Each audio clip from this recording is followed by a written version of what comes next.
मेरा कॉन्फिडेंस तो चला ही गया और उसके बाद मुझे मतलब समझ में नहीं आ रहा है, मैं बहुत ज़्यादा फंस गई हूँ। एक तो मैंने अभी आंसर की भी चेक करी ना, मुझे काफी वो हो रहा है। सुनो, देखो गेट में जितना इंसान एक्सपेक्ट करता है उससे हमेशा कम ही आता है, ठीक है। तो हाँ, वो नेगेटिव वाला हाँ, ज्यादा हो गया। एक तो सर ये एमसीक्यू वाले जो क्वेश्चन, एमएसक्यू वाले जो क्वेश्चन थे वो ज्यादा गलत हो गए। ओके। तो वो तो गलत होगा ही, क्योंकि मोस्ट लाइकली तुम्हारा एक्सपेक्टेशन अगर 45 था तो तुम्हारा सिलेबस भी कंप्लीट नहीं हुआ होगा, करेक्ट। नहीं, हाँ, हाँ, सिलेबस कंप्लीट तो नहीं फिर था। तुम शायद इस तरह से देख रही होगी कि 50% सिलेबस मैंने किया है तो 40 मार्क्स तो आ जाने चाहिए, ये था क्या? हम्म हाँ मतलब, हाँ 60% कंप्लीट था, तो हम्म फिर उसके हिसाब से मैंने मतलब जो थोड़ा हम्म हाई वेटेज वाले थे वो जल्दी कवर कर लिए थे। हाँ, तो ये इतना तो शॉक होने वाली बात नहीं है, ठीक है। तुम इसी बैकग्राउंड से हो, वहाँ पे कंपटीशन बहुत ही ज़्यादा टफ है।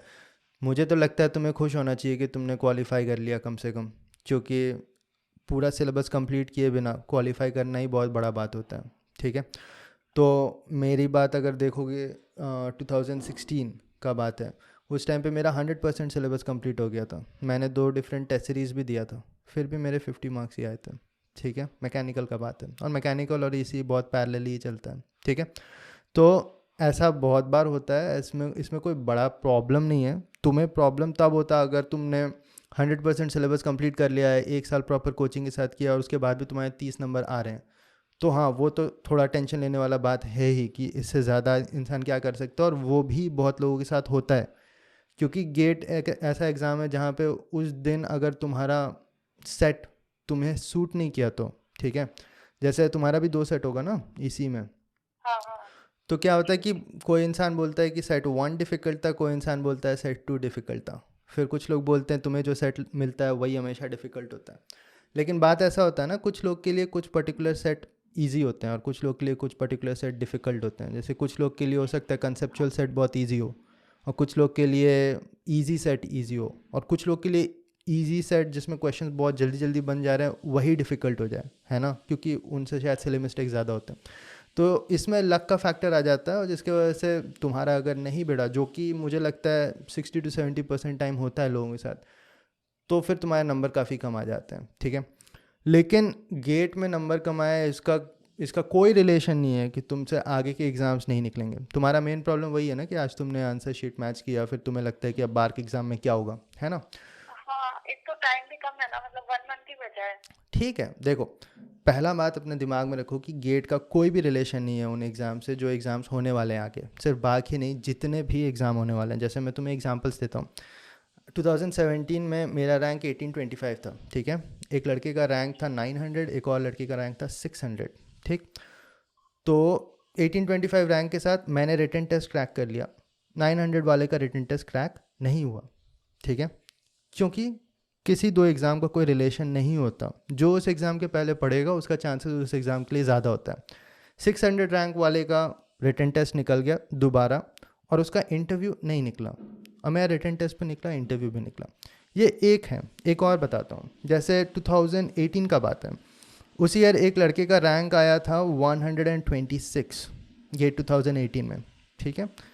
और उसका इसरो का एग्ज़ाम निकला ही नहीं, मतलब वो क्वालिफाई भी नहीं हो पाया, जबकि उस ईयर जहाँ तक मुझे याद है 1:10 रेशियो, तो 400 से 500 लोगों का सिलेक्शन हुआ था इसरो रिटन टेस्ट में, जिसमें कम लोग अपीयर भी करते हैं, ठीक है। लेकिन उसका गेट निकल गया और इसरो नहीं निकला। मैं ऐसे लोगों को जानता हूँ जिसका ईएस में अंडर 10 रैंक आया हुआ है और इसरो का इंटरव्यू नहीं निकला, ठीक है। तो बात अल्टीमेटली तुम्हें, और मैं ऐसे बहुत सारे स्टोरीज जानता हूँ जिन्होंने गेट एग्ज़ाम दिया भी नहीं। ये स्पेशली साइंस में बहुत होता है, क्योंकि साइंस फिजिक्स केमिस्ट्री ये सब में गेट एग्ज़ाम बहुत लोग नहीं देते, और उनका भाग निकल गया आराम से, कोई प्रॉब्लम नहीं है, ठीक है। तो कोई भी दो एग्ज़ाम का रिलेशन तब तक नहीं है जब तक तुम उसे रिलेशन बना ना दो, ठीक है। तो पहला चीज़ तुम्हें याद रखना है कि गेट एग्ज़ाम एक अल्टीमेट जज नहीं हो सकता, क्योंकि उसमें बहुत सारे पैरामीटर हैं, ठीक है। किसी पर्सनल लाइफ में भी किसी कुछ प्रॉब्लम है तुम्हें, या फिर वो दिन तुम्हारा सही नहीं है, या फिर ऑब्वियसली तुम्हारे केस में तुम्हारा सिलेबस पूरी तरह कंप्लीट नहीं हुआ था, वो सारे फैक्टर्स मिलके वो रिजल्ट क्रिएट करते हैं, ठीक है। तुम इस चीज़ से सीख सकती हो कि क्या क्या प्रॉब्लम हुए हैं। जैसे अगर मैं तुम्हारी जगह रहता तो मैं देखता कि ओके मेरा सिलेबस कंप्लीट नहीं है। अब अच्छी बात यह है कि बार्क में 100% of GATE syllabus is not important, correct, तुम्हें पता होगा ये बात, है ना। हाँ, हाँ, तो अब तुम्हें बस ये देखना है कि कौन सा कोइंसाइडिंग पार्ट है गेट सिलेबस और बाग सिलेबस में जो मेरा कंप्लीट नहीं हुआ है। तो तुम्हारा काम ऑलरेडी थोड़ा कम हो चुका है और 1 महीना is more than sufficient for you to complete that part. ठीक है, बहुत हुआ तो 1-2 सब्जेक्ट बचे होंगे, उसका भी तुम्हें ये देखना हाँ है कि मतलब बार्क में कैसे मतलब क्वेश्चंस अगर मैं आते हैं, हाँ, है ना। मतलब जब मैं बीआरसी से कंपेयर करूँ तो मुझे लगता है कि मुझे 2 सब्जेक्ट और कंप्लीट कर लेंगे तो हो जाएगा। हाँ, तो वही 2 सब्जेक्ट इज़ नथिंग। 2 सब्जेक्ट मैं तुम्हारी जगह रहता तो 10 दिन में कंप्लीट कर लेता, अगर मुझे ये एग्ज़ाम के फोकस में करना है तो। क्योंकि अब मैं ऑलरेडी गेट में बस प्रिपेयर नहीं कर चुका हूँ, उस पर अपीयर भी कर चुका हूँ, तो मेरे पास एक्सपीरियंस भी है और मुझे पता भी है कि एग्ज़ाम के लिए कैसे तैयारी करना है। तुम अब कोई फ्रेशर तो हो नहीं कि आज तैयारी स्टार्ट किया तुमने, तो तुम्हें एक आइडिया भी है कि कहाँ से पढ़ना है, कैसे कैसे पढ़ना है, कैसे कैसे क्वेश्चंस आ सकते हैं, मेरा वीकनेस क्या है। तो उन सब चीज़ों पे तुम्हें काम करना चाहिए। रिलेशन तो कुछ भी नहीं है ऐसे, तो मैं तुम्हें हज़ारों केसेस बता दूंगा जिनका गेट ख़राब हो गया और बहुत अच्छे अच्छे एग्ज़ाम्स क्रैक कर दिए, और जिनका गेट अच्छा हो गया और बाकी के एग्ज़ाम्स कुछ कर ही नहीं पाए।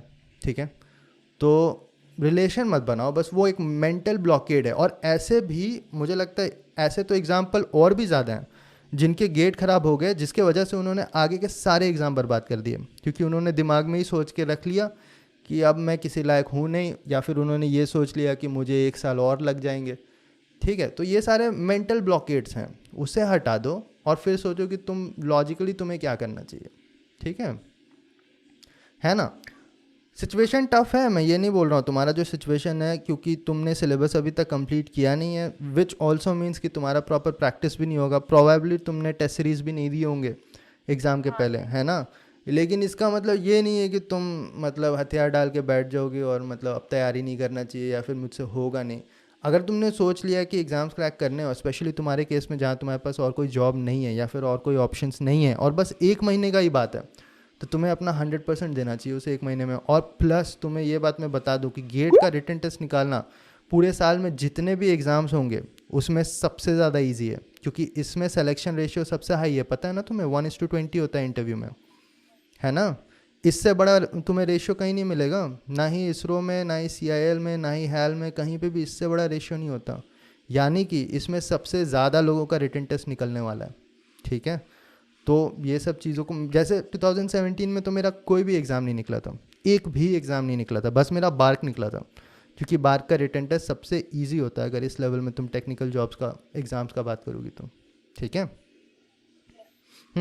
तो इन एक सब और हिसाब बात से है कि करो। मतलब मैं सिलेबस को तो पहले कंप्लीट करूँ या फिर जो पहले कंप्लीट मतलब जितना भी अभी तक पढ़ा है पहले उसको रिवाइज करूँ?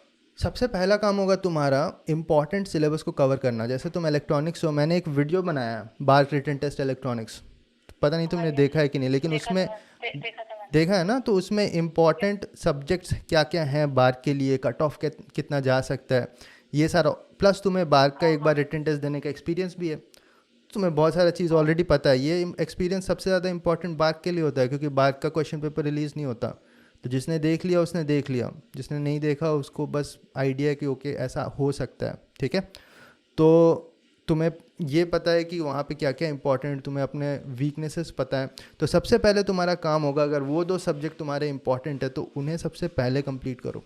That is the first requirement. ठीक है, जो कि तुम्हें एक लिमिटेड टाइम में करना होगा, लेट अस से 10 डेज और 12 डेज, अपने आप को टारगेट दो, क्योंकि उसके बाद सबसे ज़्यादा इंपॉर्टेंट हो जाएगा प्रैक्टिस, क्योंकि बार्क में एक्यूरेसी बहुत ज़्यादा मैटर करता है, क्योंकि तुम्हें बहुत लिमिटेड क्वेश्चंस को ही अटेम्प्ट करने होंगे वहाँ पे, 100 में 100 तो कोई भी नहीं कर पाएगा। तो वहाँ पे और कभी भी तुम्हें इतना टाइम तो मिलेगा ही नहीं बार्क में कि तुम रिवाइज कर पाओ, और कंपटीशन दिन ब दिन बढ़ते जा रहा है, आजकल लोग 50 60 70 80 क्वेश्चंस मार के आ रहे हैं वहाँ रिटन टेस्ट में। ठीक है, तो तुम्हें ज़्यादा से ज़्यादा अटेम्प्ट करना है, एक्यूरेटली अटेम्प्ट करना है। कैलकुलेशन बहुत हैवी होने वाला है, बिल्कुल गेट के लेवल के क्वेश्चंस आएंगे, गेट जैसा वर्चुअल कैलकुलेटर भी होगा वहाँ, तो प्रैक्टिस सबसे ज़्यादा इंपॉर्टेंट है। तो if you are having let us say 30 days, 1/3 of that should be going in syllabus completion, 2/3 of that should be going in practice, and parallelly 2/3 of that time should also be going in revision practice, ये चलेगा बाकी के 20 days में। ठीक है, clear हो रहा है बात। हाँ, तो देखो एक और प्रॉब्लम होता है, जैसे गेट तो इस बार बहुत जल्दी लोगों को पता चल गया कि कितना आएगा, तो उसकी वजह से ये जो झटके में आ गए ना, तो वो तुम अकेली नहीं हो, ये याद रखना हमेशा। तो बहुत लोग अभी, जैसा मैंने तुम्हें बताया ही था, ऐसे लोग और भी ज़्यादा होते हैं जिनका गेट ख़राब हो जाता है तो सारे एग्ज़ाम ख़राब हो जाते हैं, क्योंकि वो अपने आप को वापस ला नहीं पाते हैं गेम में, डिसहार्टेंड हो जाते हैं। तो वैसे बहुत लोग होंगे अभी, तुम्हें बस यही करना है कि तुम्हें अंदर से स्ट्रांग रहना, आधा कंपटीशन तो वहीं बीट हो गया तुम्हारा। आधे लोग तो बिल्कुल होपलेस होके जाते हैं, मैंने खुद देखा है, रिटन टेस्ट में बिल्कुल होपलेस होके जाएंगे। सोचिए बार का रिटन तो निकलेगा नहीं, गेट निकला नहीं है, अगर निकल भी गया तो इंटरव्यू तो बिल्कुल नहीं निकलेगा, तो आधा कंपटीशन तो वहीं हट गया। ठीक है, आधा कंपटीशन तो मेंटली है, समझ गए? तो अपना काम प्रॉपरली करो, एक प्रॉपर प्लान बनाओ कि नेक्स्ट 30 डेज़ मुझे क्या क्या करना है, और उसके बाद एक एक करके उसे एग्जीक्यूट करो, अपने पास से सेपरेट रख के, ऐसे भी वो इन्फ्लुएंस नहीं कर रहा है तुम्हारे फ्यूचर को। ठीक है।